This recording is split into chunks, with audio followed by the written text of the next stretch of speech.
Hello and welcome back to Pillars of Eternity. So, apparently I left us unleveled up. That's just not on. Anyway, I think last time we cleared out this catacomb, I can't really remember. I've been holding off on doing this episode because I have a little bit of a cold and this game usually just kills my throat. So, yeah, let's play some Pillars. That's, I already said it. See, my mind is going. Let's level up. Right, so what we're going to do here, we kind of know what we like. We like mechanics. Mechanics is really, really good because basically they allows us to pick traps, and that's something that we use actually a surprising amount. Okay. Oh, next. We're not done yet. Class unlocks. Oh, we have so many options. Okay. Crippling Strike, so this is the one where we can hobble enemies on a successful hit. Okay. Reckless Assault, so we can dive into battle without a second thought, lowering our deflection but increasing our accuracy and weapon damage. Melee weapon damage, okay. It could still be useful though, if we wanted to maybe take it with our sword, go around the back, get basically more crits and more damage on the crits.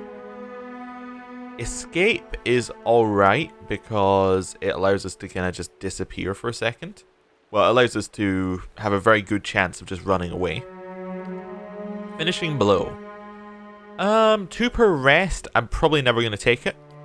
Riposte. Okay, we look for openings to counterattack in combat. Looking for melee attacks. Incoming melee attacks that target deflection, miss or graze have a chance to allowing a full attack riposte. Could be useful. We tend to not use them as a backstabber as much as we should. So having the ability to do a full attack riposte might be really good, especially as we probably have pretty high reflex. Okay. Rogue becomes skilled at dodging attacks, converting many reflex hits to grazes. Again, could be really good. This one also works in ranged. Coordinated positioning. In one quick move, the rogue instantly switches position with one nearby target, cancelling engagement if in effect, automatic when targeting an ally, otherwise must hit versus the enemy's reflex. Ooh.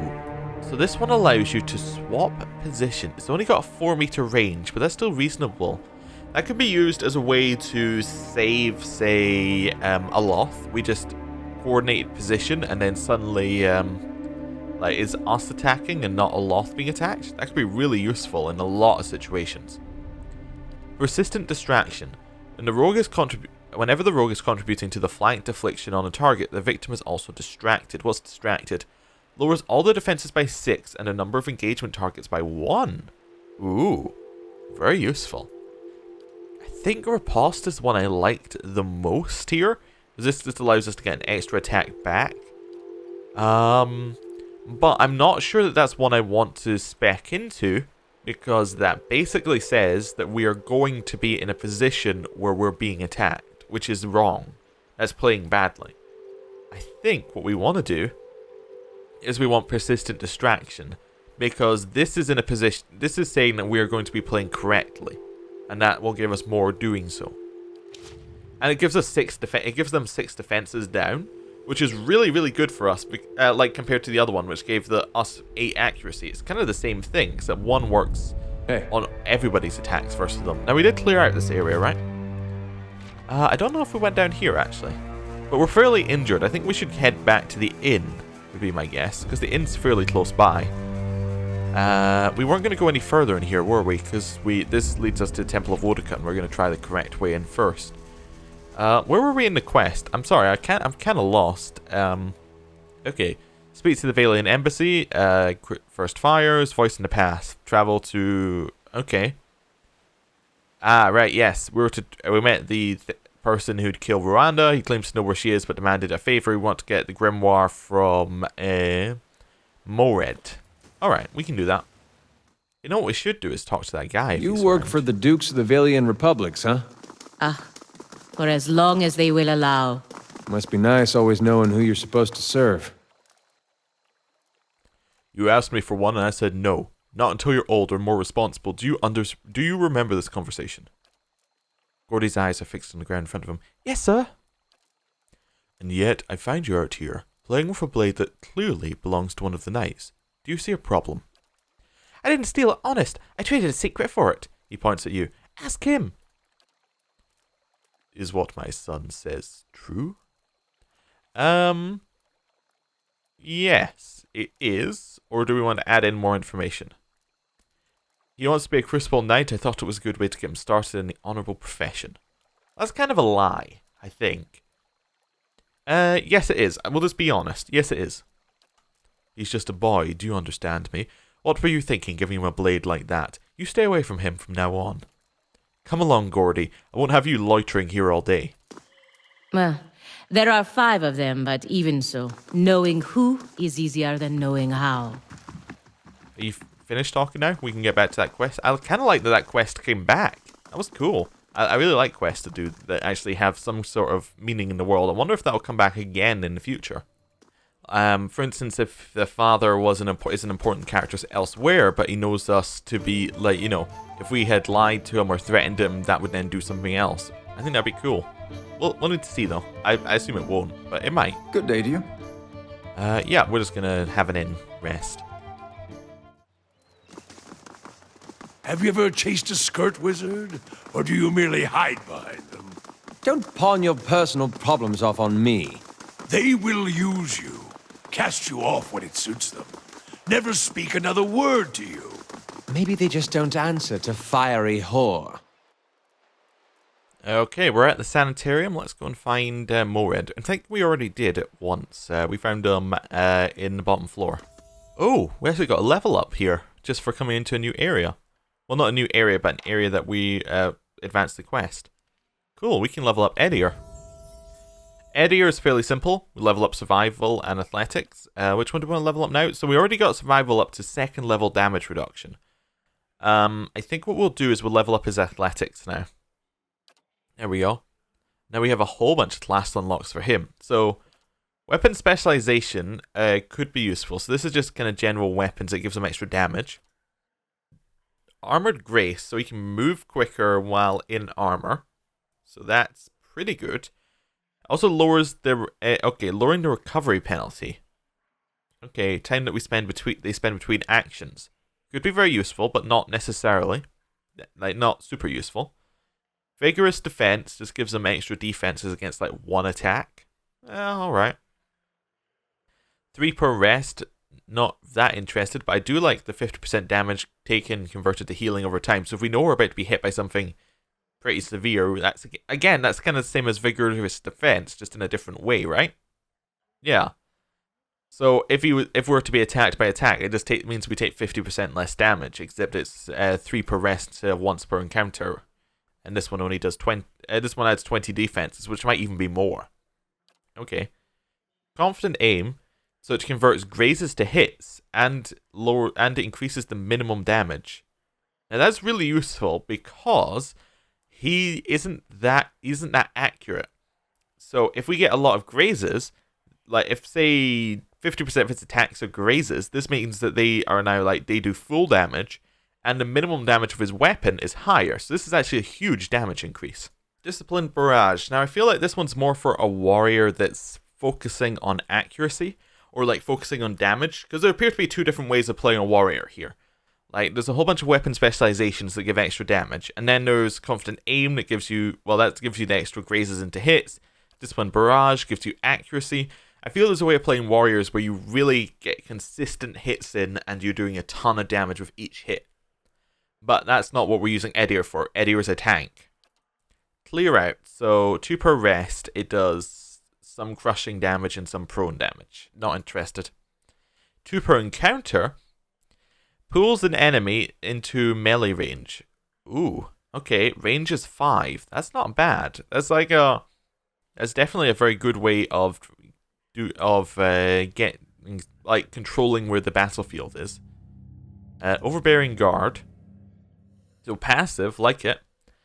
Fighters' disengagement attacks have increased accuracy, damage, and will knock enemies prone. Could be really useful, actually.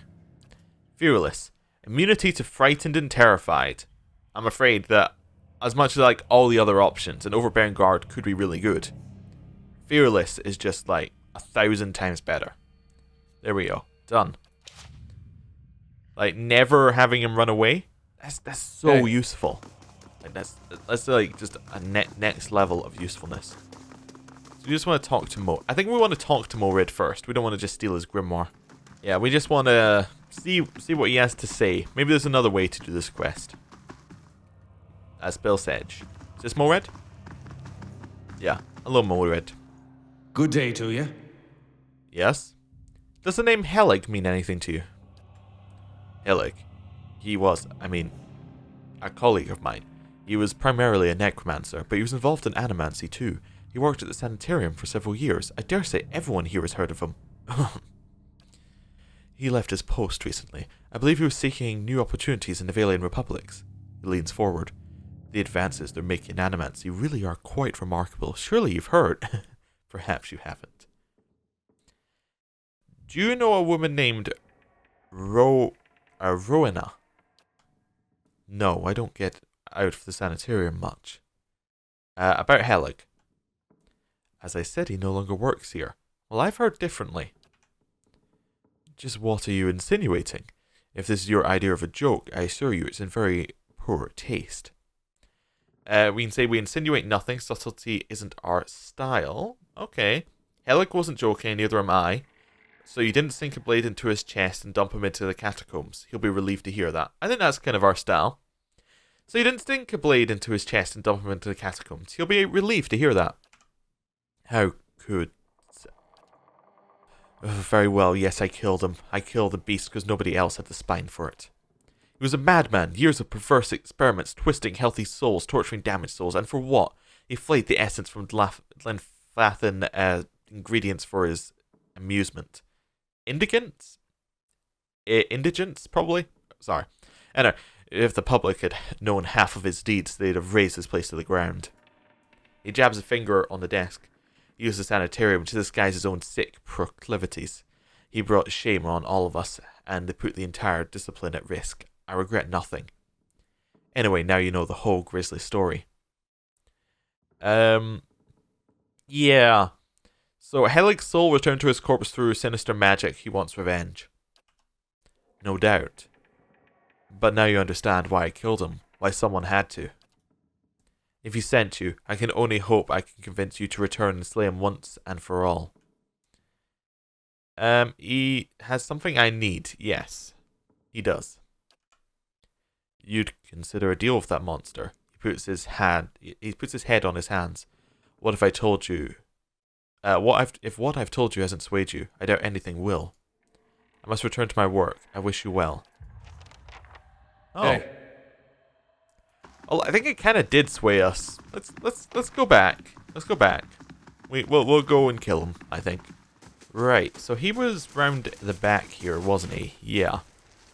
So let's quick save because we've been quite a long way, and I kind of want to know. Yeah, I'm wondering whether we can scout it out. We cleared out all the traps last time, which is good. We can probably get in there without him attacking us. I'm just wondering whether advancing the quest means he'll automatically attack us or start a conversation.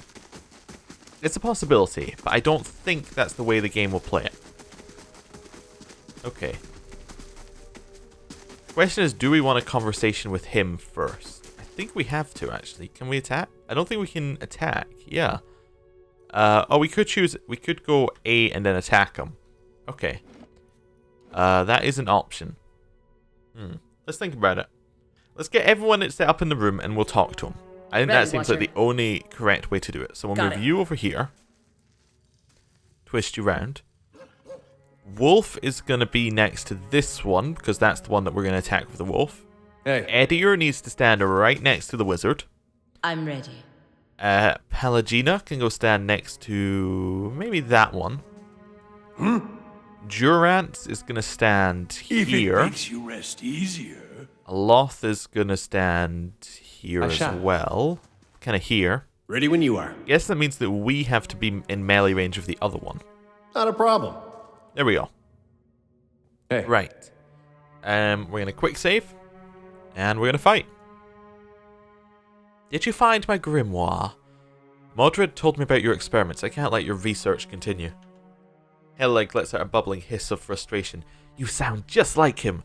No ambition, stuck on his pet project and his self-righteous sense of ethics. If it was left to people like Modred, animancy would be little more than sorting Iguathan pottery. We'd be stuck in time as those hut dwellers. He gestures at the table in front of him. Everyone wants immortality, but nobody wants to know what it costs. A tremor passes through him. He clutches at his stomach. Costs indeed. There's purpose yet that you can serve. Okay, so he's going to try and kill us. That's fine. Knock him over. Over here, we want to blind our opponent, our Revenant. Helena wants to Flames of whatever it's called, of Devotion this guy. Okay, so they're weak to Piercing. Okay. Wolf is going to attack the Revenant. I think it's Piercing anyway. That might be Slashing. I think that's Slashing actually, but that's fine. We'll shoot it. What's the damage reduction naturally? 5. Yeah, so that's fine. You should Wounding Strike that one. You there, Durance. Can we get an accuracy buff out here? Yeah, we can actually get an accuracy buff that hits everyone, which is great. Right, you're knocking them down, and the Loth. What do I want to do with you? Probably, given that we're going to be able to rest fairly quickly after this, just do Abounding Missiles. Oh, that will also hit.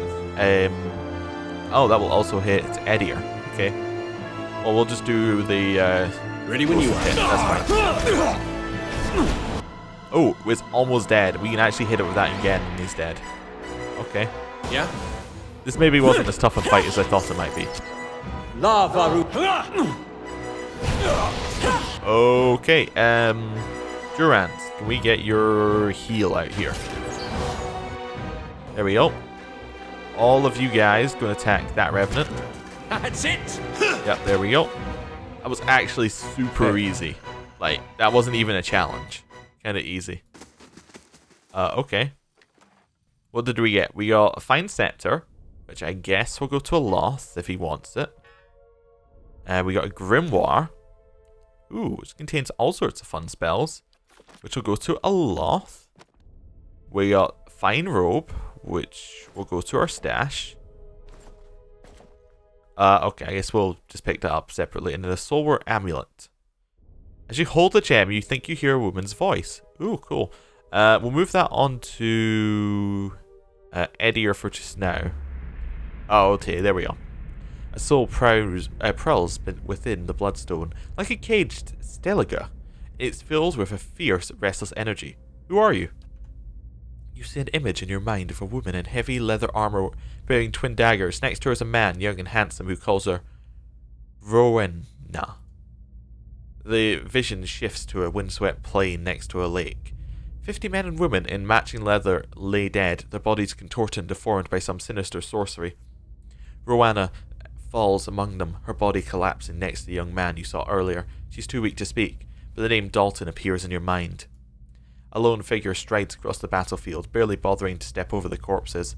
His eyes are filled with an unnatural light and fixed on Rowena.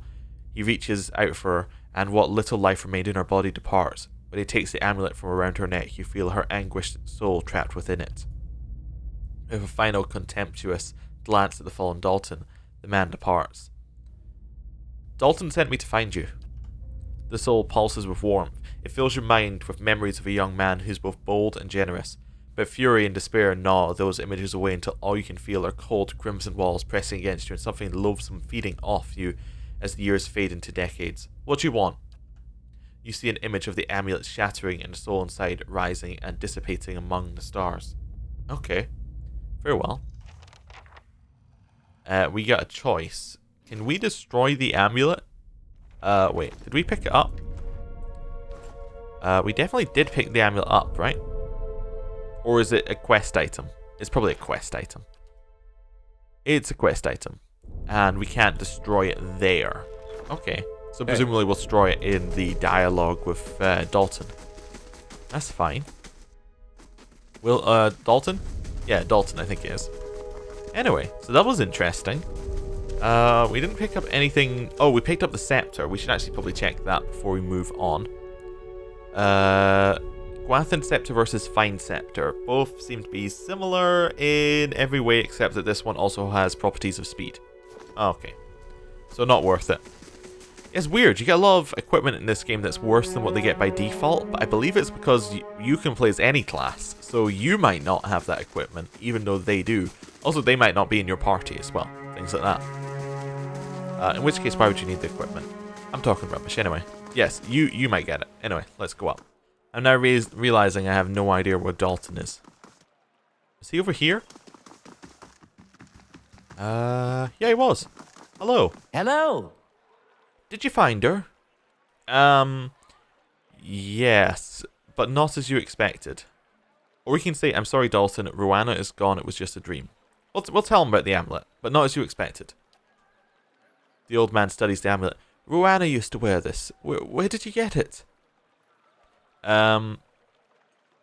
Yeah. So we can either say from your old adversary Helig, he trapped her soul inside it, or from Helig, who kept her soul trapped in it for decades, it's time to set her free. I think that we're going for number 2. Dalton's eyes widen in horror. No, please, after searching for her for so long, he gazed at the amulet. Just to have her close to me, to visit her in my dreams, it would be enough. Enough for you, but what about her? If you kept her trapped in this amulet for the sake of your own comfort, you know better than the wizard who imprisoned her. Or this isn't your choice, Rowana wanted to be released, and I'll honour her wishes. Let's try and convince him. We can always destroy it afterwards. Dalton's expression withers. You're right. Please, let me do it. He draws a club with a trembling hand and crushes the amulet. As the gem cracks, you feel essence rush from it. Okay, cool. Was there anything else? No, it made me continue twice though. Anyway, the old man looks at the shattered gemstone. Thank you for showing me the reason. Perhaps she'll wait for me in the next life. He looks at his hand, shaking. By the flame, she won't have to wait long. Please, take this. He hands you the club. It's from my old adventuring days. I think it's time I finally let them go. Ooh, so we finished that quest. We got a bunch of level ups and we got a club. Okay. Ooh, wow. That's a nice club. Wow, that is a very nice club. Okay, once owned by Linfathan barbarian Badrin Kadwa, this club has ended the life of many an opponent.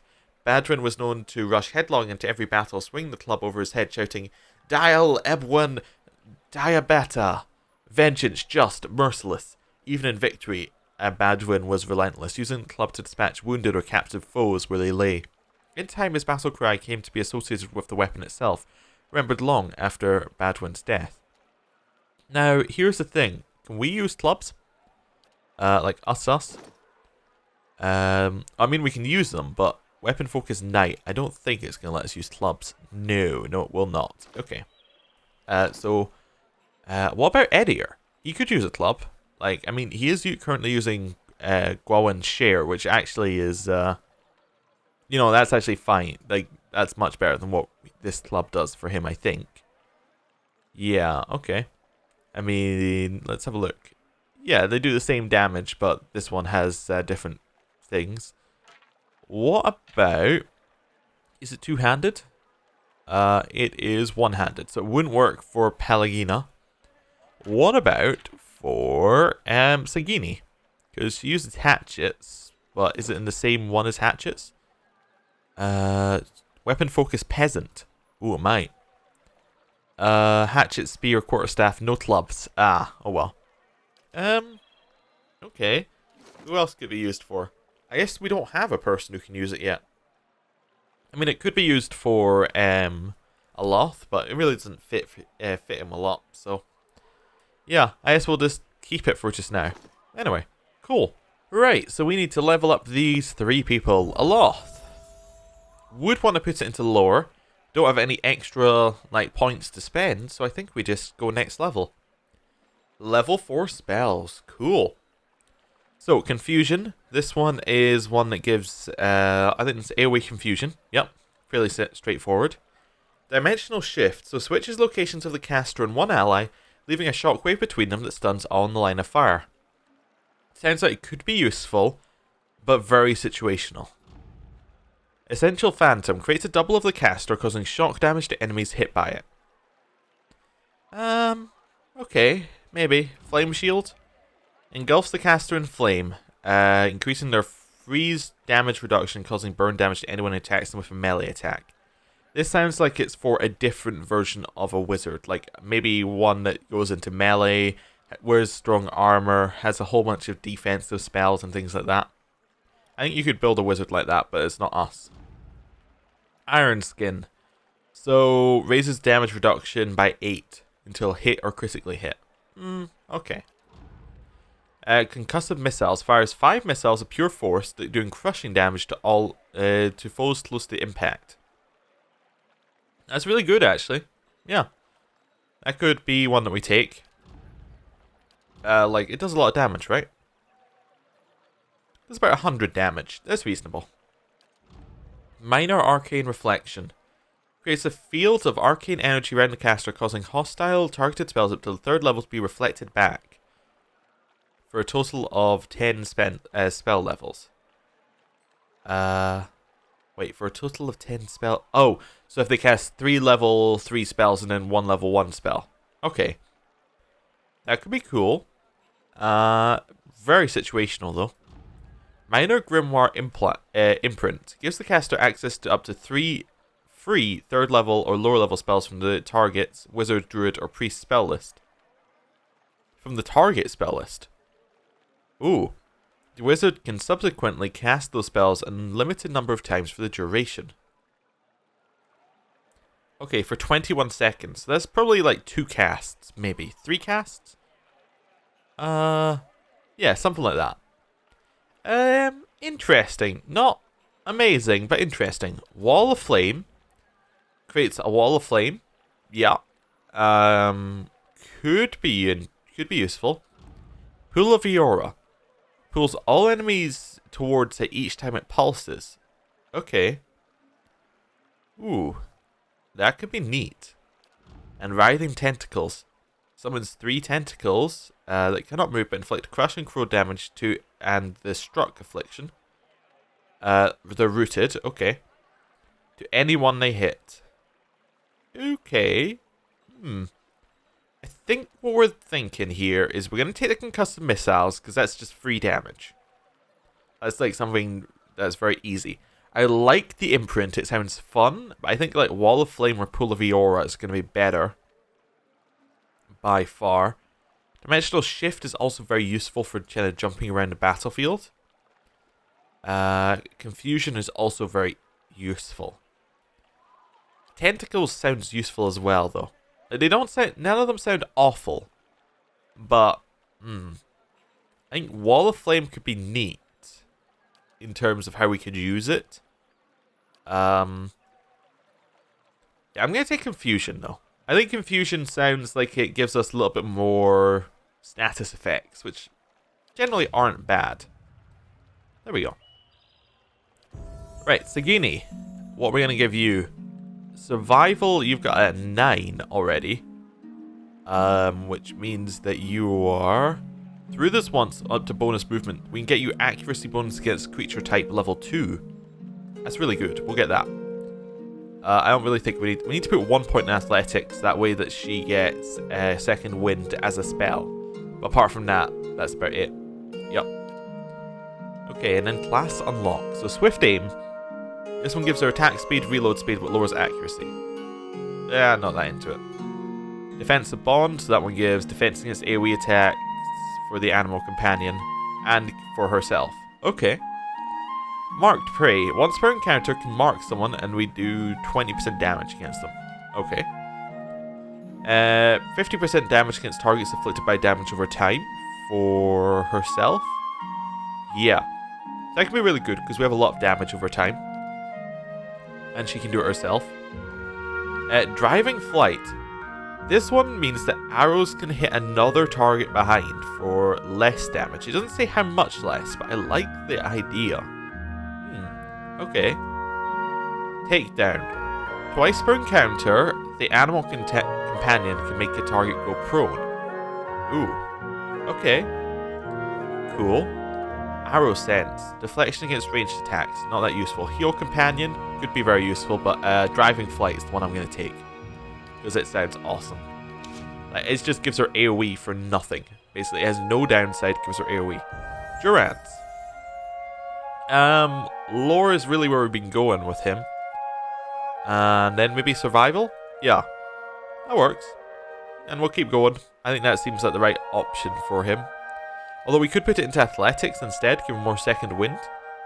Yeah, actually that sounds a little bit better. Let's do that. Oh, and then he just gets access to a whole new level of spells. Okay. Barring Death's Door, so prevents severely wounded characters' health from reaching 0. Ooh. Okay. Oh, so that means the character cannot die. Like, die, if their health reaches 0, opposed to endurance die. That's very useful. Devotions of the Faithful. So it gives allies in the area of effect accuracy and might bonuses, while enemies receive penalties. Ooh, fantastic. Grants immunity to confused and dazed. Cool. Major endurance, very useful. Searing Seal. So this one bursts into flame whenever an enemy comes into contact with it. Could be useful. Shining Beacon conjures intensely luminescent beacon of light, causing enemies in the area of effect to take a penalty to defenses and accrue burn damage. Neat.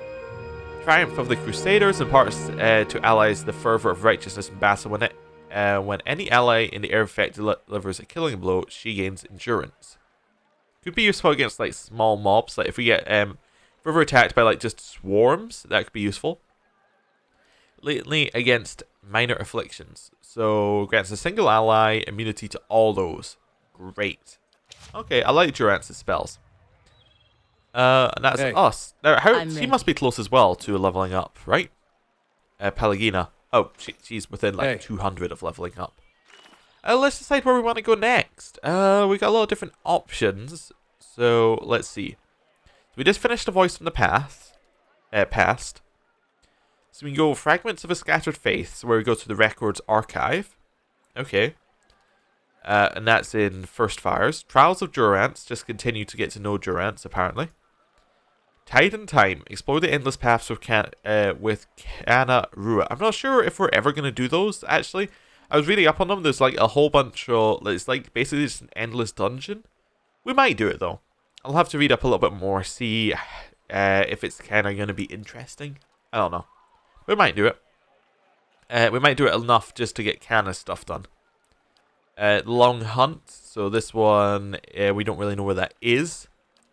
Rogue Knight. So this one wants us to go to First Fires. This one wants us to go to First Fires. This one wants us to go to First Fires. Call to Court is in First Fires. And Never Far from the Queen is in the Temple of Boudica, which is in the First Fires. We're off to the First Fires. Let's go off. Cool. Yeah. Straight through here. First Fires. Okay, so here we are. Let's check the map, because we get to see what this place looks like. So we got Crucible Keep. We have Ducal Palace. We have Valiant Embassy. And then we have the Temple of Boudica. Now, the Ducal Palace might be the best place to go first. We have to do the Call to Court. Yep. What else do we need to do there? Do we have any more to do there? I don't think we do. This one is... Oh no, this was in the Ducal Palace as well. Long Hunt isn't there. Rogue Knight is in Crucible Keep. This one's in Crucible Keep. This one is in Valiant Embassy. Okay, so we'll go to the Ducal Palace, if we can. I'm just keeping the button that lets us see everything on here, just so that we can... Politics, infighting, greed, and a shrine to Margaret as well. Her clergy belongs there. Okay. I'm just seeing whether there's anything interesting around. Oh, there's this guy who says, we demand to see the Duke. He's busy, settle down or you'll feel something. Yeah, it's just a general, the Duke's busy and doesn't want to talk to people. We can probably just walk in the front door. So, yeah. We talk to the refugee? No. Right. Let's go in. Okay, speak with Chancellor Warren at the Halls of Records inside the palace. Okay. City. Welcome to the Ducal Palace. Good day to you. Any news to share? Or are you just here to see the Ducal Palace? What is the Ducal Palace? It's the seat of government here in Defiance Bay. It's where Duke Admeth Hadrit declared freedom from the Ederian rule 150 years ago. She lowers her voice and grins. It's also a hotbed of regional politics, trust me. The gossip here beats what you'll find in any tavern or brothel in the city. Multiply that by 10, and it would be just like the Republic's. Looking for news? Who are you? I'm a page here at the palace. I deliver messages and run errands for the Duke and his advisors. The pay's not great, but I can't think of a better introduction to politics. What goes on here? Where to start? We've got meetings, public hearings, ceremonies, and this is the stuff that happens out in the open. He leans a little closer. This is where the Duke and his key advisors work, so there's always someone bartering for a favour. Unfortunately, I'm not at liberty to talk about that side of things. But if you want the official version, we have a shrine devoted to Magrin, official records and chambers for public hearings and council meetings. Tell me about the Shrine of Magrin. It's a symbol of Magrin's protection of Defiance Bay. She's represented the revolutionary spirit of the Dyrwood ever since independence, and her involvement in creating the Godhammer's bomb only affirmed her importance to us. She scratches her neck. That's also where the first of the sacred fires burn, but Frigra, the tranquil ardent, has trouble keeping them lit. What kinds of records are stored here? Mostly dull official stuff. Census counts, tax records, militia registers. Now I keep my distance. I got curious one day and got drafted into reshelving half the records. Worst day of my life. Is there a hearing going on right now? Sure is. Duke Advar has been meeting with one of the city leaders for weeks now, trying to figure out how to address the legacy. The whole business is terribly secret though. I tried to sit in the gallery during my lunch break one day and got turned away. She sniffs. But a lot of talk concerned animancy, so there's a good reason they're keeping the meetings behind closed doors. The legacy? Wadewood's legacy, the one that people call the Rash of Hollowborn. The theory goes that it's punishment for meddling in animancy. Why is animancy controversial? She laughs. Where to begin? Traditionalists think it's a crime against the gods. There's no question that poking around in souls is risky, but the more progressive elements believe it's our only shot at restoring healthy births. And it doesn't help matters that animancy research often involves old Ygwathan relics that were illegally looted from the ruins of Erd Lenfath. She makes quick, twitchy motions with her index and middle fingers. What are hollowborn? She raises an eyebrow. You really are fresh from the road. Hollowborn are children born without souls. They often don't live for very long, and those that do generally have received some sort of treatment from the animancers. So what do you think about animancy? Me? I think the real danger of animancy is confusing a real scholar with an expensive fake. We get a new case here every day, some poor couple in the gift of Copperlane who spent every copper they had on a miracle cure for their unborn child. It never works. She shakes her head. Breaks your heart, but there's usually nothing we can do for them. Okay. I'd like to ask about something else. Tell me about the current Duke. That would be Ava Wolfgren. Don't let the title fool you, though. Our Dukes have been elected since independence. Some find Duke Adar rather coarse. He's a frontier noble. Personally, I think rough and tumble type is just what Defiance Bay needs. Okay, goodbye. Right, so she just gave us like information if we hadn't read books. That's fine. We see anything in here? Alright, so we kind of already know what's going on. So Hall of Records, the ducal bit. We've got Shrine of Magrin. Well, come on, Durance, you have something to tell us, right? What we got here? A stone figure of a warrior gazes towards her raised hand. It's empty, but the palm fingers are blackened. Let's talk to Frigga. Greetings. The woman's head is bowed as her lips move in prayer. Just as you approach, you catch her glimpsing at the statue next to her. She notices you and forces a smile. Praise be to Magrin, and welcome to her temple. How may I be of service to you? You seem upset. What's wrong? This is about the fires, isn't it? She puts a hand on your shoulder. They're just symbols. You can't put your faith in them.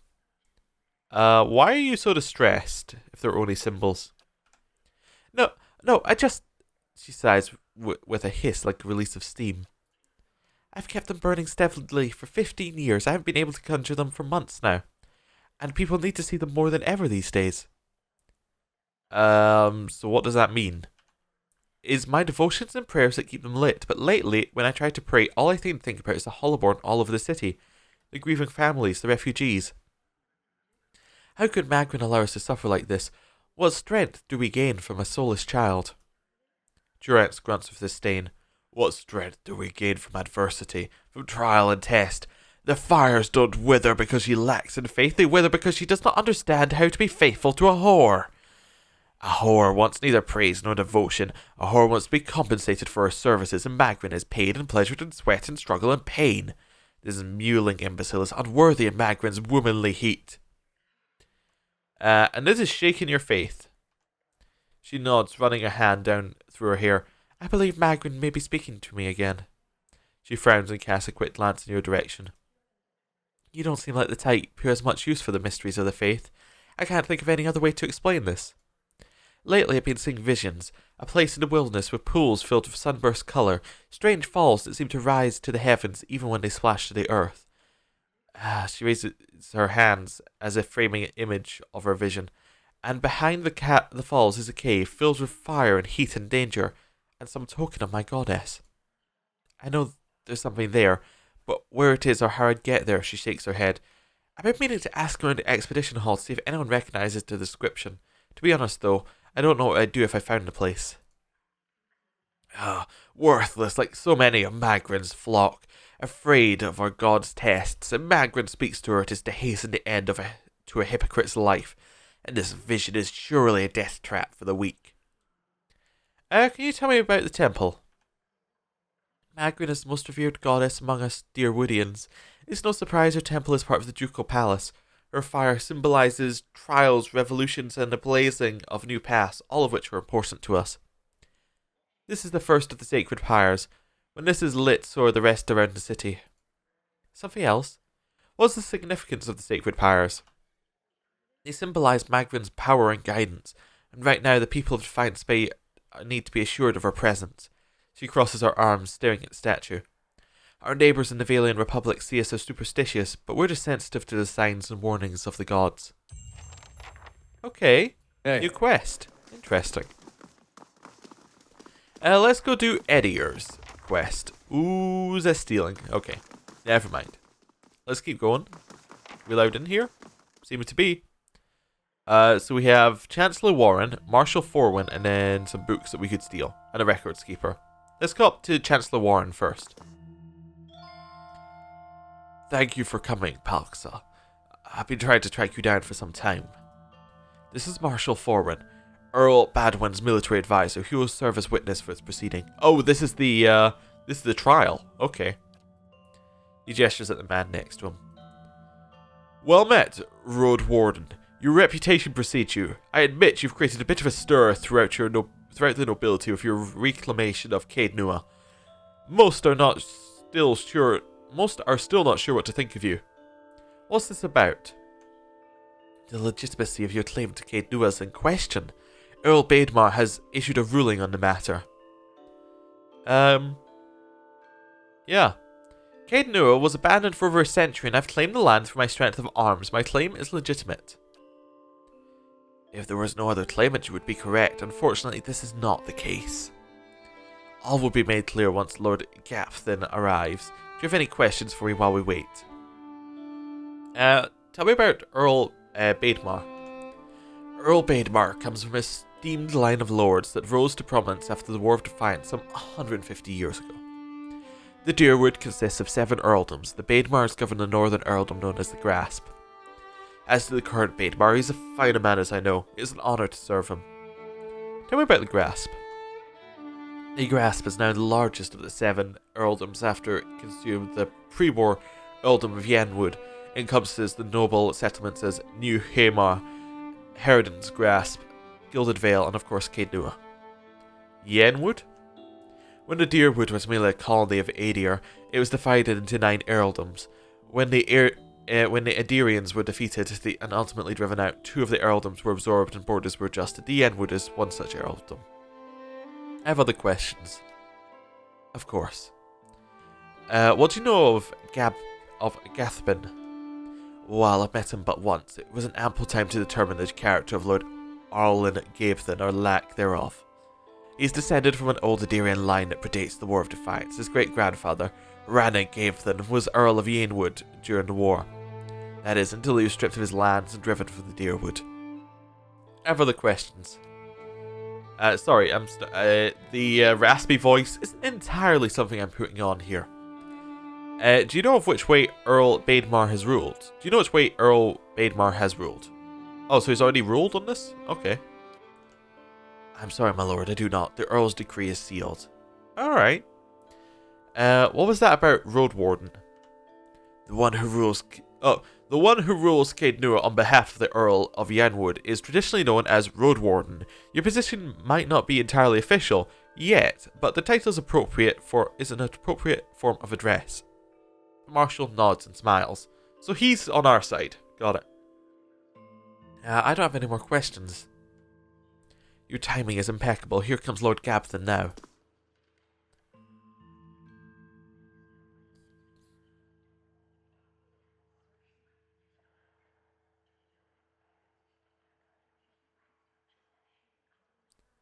An opulently dressed man strides towards the Chancellor, his sandy hair trailing him like a banner caught in a light breeze, boot heels echoing throughout the hall.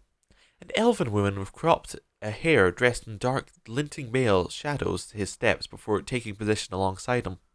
She watches you unabashed, taking your measure. Let's move past this formality as quickly as possible. I've got other matters to attend to. It's well known Caed Nua belongs to me by right.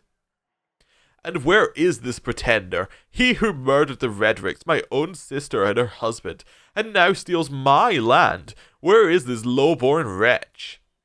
Warren clears his throat and glances at you. This man here, this is the Lord of Caed Nua. I thought he was just another servant, perhaps a valet or a porter.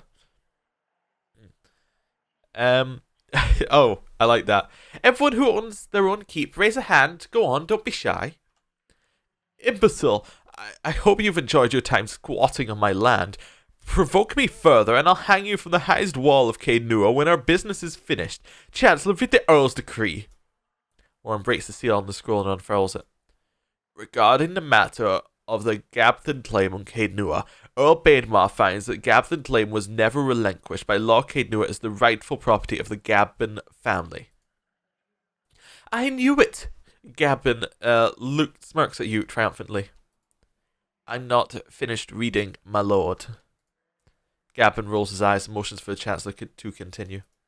However, the Earl recognizes Palx's part in reclaiming Caed Nua, a site that has stood abandoned and even some would say cursed for over a century. Before Caed Nua is returned to the Gathbin family, the Earl has decreed that Lord Gathbin will provide compensation in the form of... Absolutely not! Gathbin folds his arms, a defiant scowl across his face.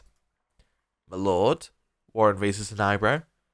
The amount is quite reasonable, and a requirement for the land to be returned to you, if you'll just allow me to finish. I'll not pay a single copper to this miscreant from my ancestral land. Do you think I'm blind to the Earl's motives, lackey? He thinks he can send a message with this insult. I'll have a message you can send, that son of a whore. Gathbin raises an open hand as Chancellor shrieks from him, arms raised in defense. We're just gonna say enough. Enough! How dare you give me an order? Gathbin whirls to face you. My lord, I suggest you calm yourself immediately. The Marshal's tone is calm, but his hand rests on the hilt of his sword. The elven woman deftly draws a pistol from her thick leather belt, her eyes widening in anticipation. My lords, please, there's no need for violence! Lord Gathbin holds your gaze for several heartbeats, his eyes burning with hatred. I'll be coming for what's mine, count on it. Come, Captain Emery, we're leaving. He sneers defiantly before storming down the hall. The captain lowers her pistol and gives a smirking shrug before following her employer. Well, I can't say Gathbin's reaction was entirely unexpected, though through no fault of your own. I'm afraid you made a powerful enemy. He did seem a little upset, didn't he? I've always heard he's been vicious, even as a boy, and he can hold a grudge for a very long time. In any case, Caed Nua now officially belongs to you, since Lord Gathbin has rejected the Earl's decree. He hands you a deep blue scepter which looks like to be carved entirely out of silver. Here, this belonged to one of the old lords of Caed Nua, but right, now it's yours. So, we have the hood hand with stems added to our inventory. So we can give 100 copper pieces and say, have this sent to Lord Gathbin as a token of our friendship. We can say we'll execute any of his people, or we can extend an invitation for him to feast with me within the halls of Cave Nua. There's no need for us to be enemies. You know, we've been quite cheeky. Let's do number 3. That's a generous offer. I'll make sure it reaches Lord Gathbin. It was a pleasure to finally meet you, my lord. Warren bows. Perhaps we'll speak again under more pleasant circumstances. Farewell, Paxa. The marshal nods at you and leaves. Oh, we're seeing that marshal again. 100%. Right. Well, I'm going to end the episode here. Thank you for watching, and I'll see you next time. Goodbye.